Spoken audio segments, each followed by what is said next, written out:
Good morning, student. Today we read our next topic, that is health.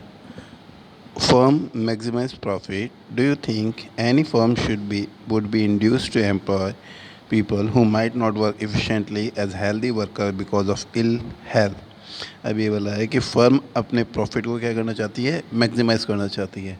और ये यहाँ पर क्वेश्चन पूछ रहा है कि क्या आप ये चाहेंगे कि आपके यहाँ पर ऐसे एम्प्लॉय वर्क करें जिनकी हेल्थ सही नहीं रहती है या जो बीमार रहते हैं। The health of a person help him to realize his और her potential and the ability to fight illness. He she will not be able to maximize his her output to overall growth of the organization.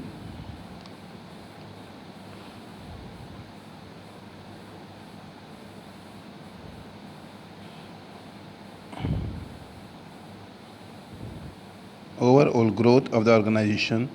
Indeed, health is an indispensable basis for realizing one well-being. Hence, for improvement in the health status of the population has been the priority of the country. अभी बोल रहा है कि कोई भी व्यक्ति अगर स्वस्थ रहेगा तो वो अपनी पूरी पोटेंशियलिटी से वर्क कर सकेगा।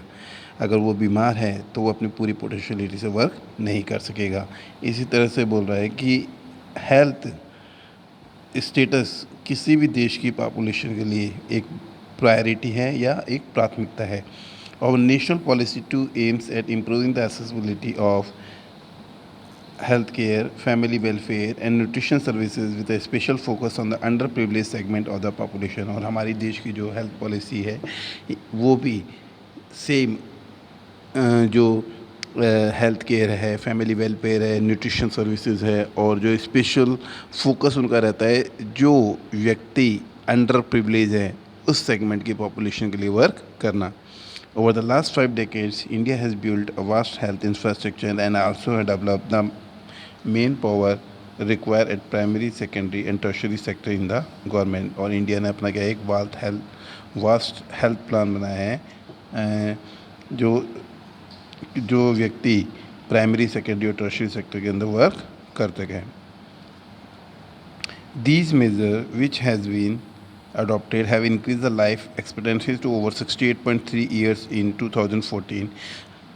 An infant mortality rate has come down from 147 in 1951 to 37 in 2015। अभी बोला है कि ये जो मेजर को अडॉप्ट किए गए हैं इसने क्या कर दिया, लाइफ एक्सपेक्टेंसी को क्या कर दिया, बढ़ा दिया है, जो कि 68.3 हो गई है 2014 में। और इसी तरह से जो इन्फेंट मोर्टेलिटी रेट है वो भी क्या हो गई है, डाउन हो गई है। अब इन्फेंट मोर्टेलिटी रेट किसको बोलते हैं, number of children that die before the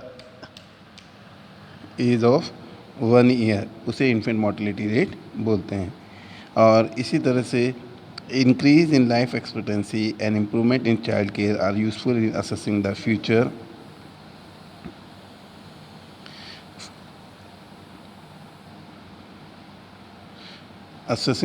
progress of the country. अब ये बोल रहा है कि अगर हमने लाइफ एक्सपेक्टेंसी इंक्रीज़ कर ली और चाइल्ड केयर जो हेल्थ है उसमें इम्प्रूवमेंट कर लिया तो ये हमारी कंट्री के लिए बहुत ही अच्छा है। Increase in longevity of life is an indicator of good quality of life mark by self confidence.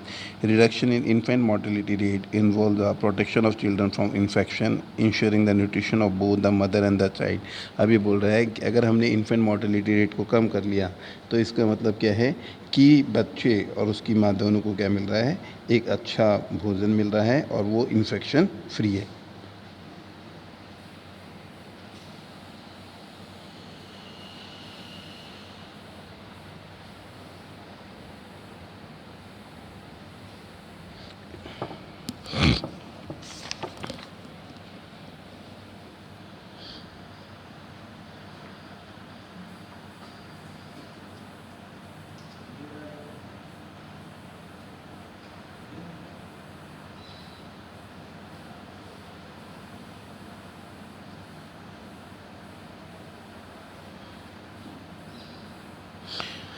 Now we have given their health infrastructure over the year.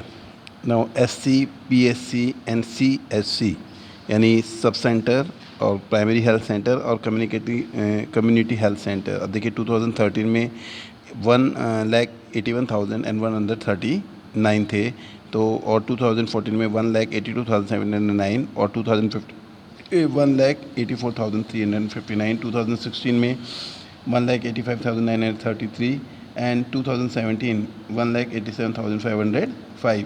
तो ये देखिए रेगुलर क्या हो रहा है यहाँ पर, जो हेल्थ केयर है उसके अंदर क्या हो रही है, बढ़ोतरी हो रही है। तो इससे हम क्या कह सकते हैं कि गवर्नमेंट क्या कर रही है, हेल्थ केयर के अंदर क्या कर रही है, वर्क कर रही है।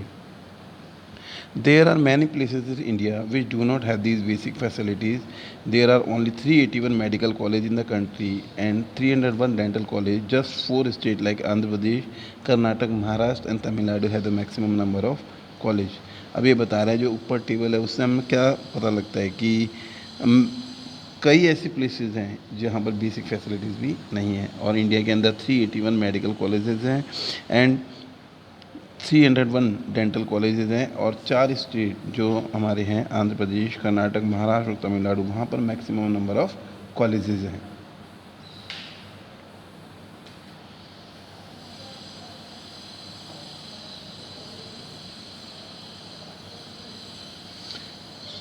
Now our next topic is employment.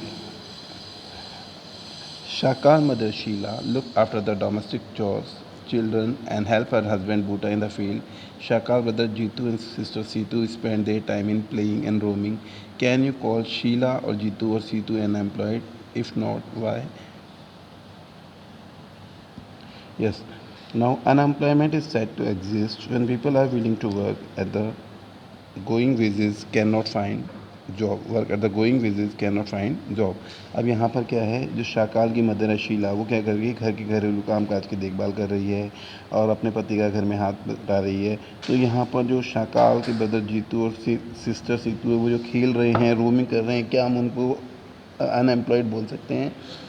तो यहाँ पर क्या है, unemployment is said to exist. Unemployment कब कहा जाता है, when people are willing to work at the going wages can not find job, कि लोग क्या कर रहे हैं, कोई भी वेजेस पर वर्क कर रहे हैं और उन्हें क्या है, जॉब्स नहीं मिल रही है, तो उसे हम क्या बोलते हैं, unemployment. Now tomorrow we read more about unemployment. That's all for the today. Thank you.